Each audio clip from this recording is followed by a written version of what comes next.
2024 онд манайх энэ хүний эрхийн индексээр 10-аас 4.4 оноо авч байгаа. Тэгэхээр яг би тодорхой асуулт асууя. Юу гэхээр түрүүн миний хуулийн хэрэгжилтийн үр дагавар гэж яриад байгаа шүү дээ. Нөгөө талдаа ингээд симуляц бид нар энэ дэр хийх шаардлагатай юм шиг байгаамаа.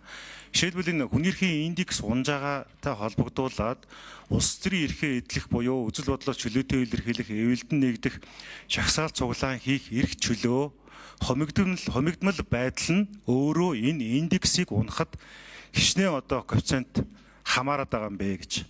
Тэр энэ хууль одоо хэрэгжээд тодорхой нийгэмд одоо хэм хэмжээний үйлчлэл үзүүлсэн тохиолдолд энэ хүний эрхийн индекс ямар одоо төлөвөөр сайжрах юм бэ гэсэн нэг юм симуляц маягийн зүйлийг хийсэн үү? Эсвэл хийгээгүй байгаа юу? Нэгдүгээр асуулт.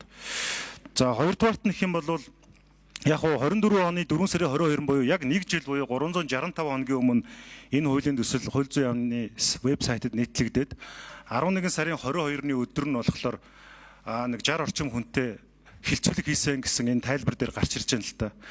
Тэгэхээр энэ бол тийм хангалттай сонсогдохгүй л байгаа даа. Жишээлбэл захимаар тавьсан зүйл дээр хичнээн хүмүүс санал бодлоо илэрхийлсэн. Тэдний хэдэн жишээлбэл энэ төсөлд одоо Оросын за тэр 11 сарын 22-ны өдрийн хилцүүлгээс гол ямар санаанууд гарсан эдэр гэдгийг нь эндээ бас тусгаа тэрний иргэдийн үзэл бодол яаж туссан, иргэний нийгмийн байгууллагуудын үзэл санаануудыг одоо комментуудыг сэтгэлдлүүдийг хангалтайнд оруулсан юм уу гэдэг мэдээлэл баймаар байгаа. Дараагийн нэг зүйл нь болохоор энэ тоо баримтыг харж байхад 14 онд 115, 15 онд 140 гэж явсаар угаад 22 онд 241, 23 онд 254, 24 оны 8 сарын байдлаар 155 буюу одоо ингээд нэг 200 орчим.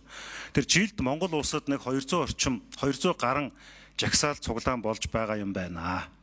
Тэдгээрийн хичнээн нь одоо шийдвэл яг энэ улс төртэй холбоотой засаг төрийг шүүмжилсэн юм бэ. Энэ дээр бас тоо статистик байна уугүй юу гэж асуумаар байгаа. За яг хуулийн үзэл санааг дэмжиж байгаа шалтгаан нь бол энэ бүртгүүлэх нэртэй боловч зөвшөөрөл авдаг тогтолцоог халах гэдэг бол энэ хүний эрхэд маш том боломж авчрах болов. Хоёрдугаарт нь энэ ямар нэгэн байдлаар одоо энэ жагсаал цуглаан санаачсан зохион байгуулах этгээдийн хүрээг өргөжүүлж байгаа гэдэг нь бол бас их даваа тал үүсгэж байгаа юм болов гэж харж байгаа. За тэгэхээр ер нь бол ордноос удирдлагатай жагсаал бол их хангалуун болдог. Гэр бараа талбай дээр бариулдаг.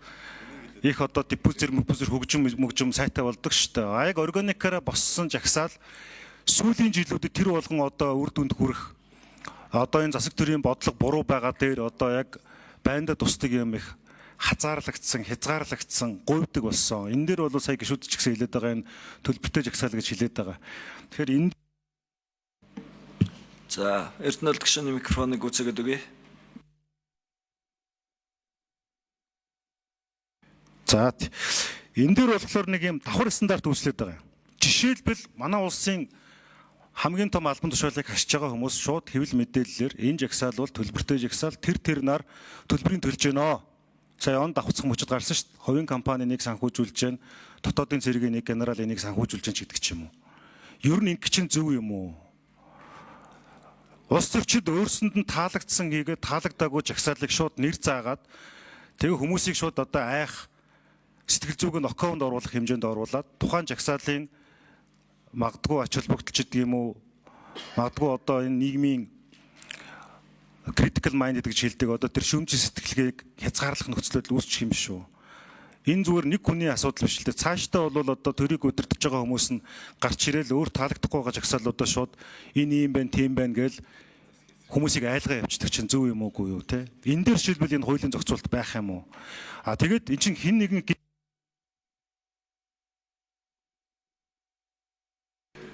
за Алтан гэрэл сайд. За хүний эрхийн индекс асуудал чухал асуудал. Тэгээ бид бол одоо энэ дээр яг симуляц хийсэн гэхээс илүүтэйгээр энэ хүний эрхийн үндэсний комиссоос гаргадаг жил болгоны хүний эрхийн төлөв байдлын илтгэл дээр тавьсан шаардлагууд дээр бид нар үндэслэж ярмаар байгаа. За тэгэхээр 2002 оны одоо жаанхны илтгэл байсан баха. 2004 оны бол 3 дахь илтгэл, 2010 оны 8, 2020 оны 18 дугаар илтгэл гэдэг энэ онуудад гарсан хүний эрхийн үндэсний комиссоос гарсан хүний эрхийн чиглэлээр гарсан илтгэлүүдэд дурдгдсан асуудлуудаас бид нар яг тооцоолоод үзэхэд 70% нь энэ хуулийнхаа төсөл тусгачаад байгаа. 70% нь. эндээс өгсөн зөвлөмжүүдээс яг өнөөгийн хуулийн төсөл төр. Тэгэхээр энэ чинээгээр хүний эрхийн үндэсний комиссаас гарч байгаа энэ илтгэл маань өөрөө олон улсын хүний эрхийн стандартууд Монгол улсын хууль тогтоомж хэмжээтэй холбоотой гардаг учраас бид нар энэ хүний эрхийн үндэсний комиссийн илтгэлийг шийдвэрлсэн хуваараа бол бид нар яг одоо энэ төсөлд орчныгоо 70% гэж хэлнэ.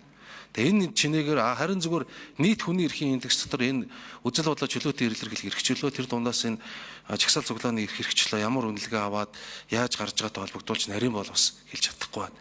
Ер нь бол энэ хүний эрхийн индекс бол их олон төрөл зүйлээс шалтгаалж бол гарч байгаа. Ямар тааж зохицуулах гэж байгаа харилцаа буюу энэ 50 жагсаал цуглаагч энэ асуудал дээр бид нар бол яг одоогийн байдлаар олон улсын байгууллагууд хүний эрхийн үндэсний комиссаас тавьсан энэ илтгэлүүдийн өрөөнд өгсөн зөвлөмжийг бол бид нар 70% тусгацсан гэдэг өөрсдөө хийсэн бид нар ийм судалгаа байна. За ингээд жилд болж байгаа жагсаалуудаас за одоо ингээд сэдвүүдээс бол одоо ингээд яланглаад үзэхээр за өөр тулгамдсан асуудлаа шийдвэрлүүлэх гэдэг энэ жагсаалын тоо хэмжээ нийт өнгөрсөн 5 жил болсон жагсаал цуглаануудаас хамгийн өндөр нь байна. Цаг үеийн шинжтэй үйл явдлууд гэсэн үг. За улсын их хурл болон аймаг нийслэл сум дүүргийн энэ сонгуультай холбоотойгоор бол 4% эзэлж байна. За энэ жагсагчид тэмцэгчдийн энэ байгалийн баялагтай холбоотой нөхцөл дараа нь орж байна.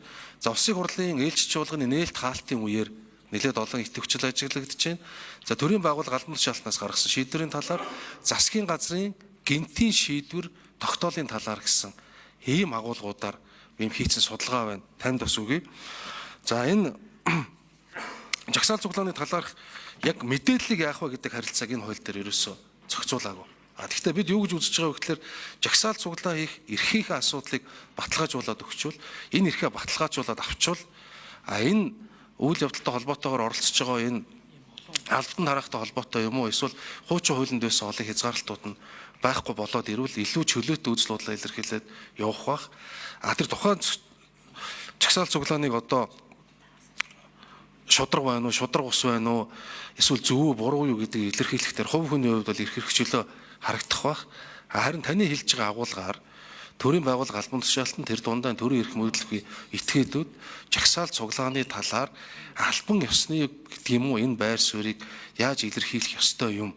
Ер нь жагсаал цуглааны талаарх оролцогчдын тоо юм уу үүсэж байгаа нөхцөл байдлын талаар мэдээллийг олон нийт яаж хүргэх юм бэ гэдгийг бас нэмж хуулийн төсөл хэлцүүлгийн явцад нэм тусгаж тусах нь бас зүйтэй юм байна гэж ингэж бодож байна.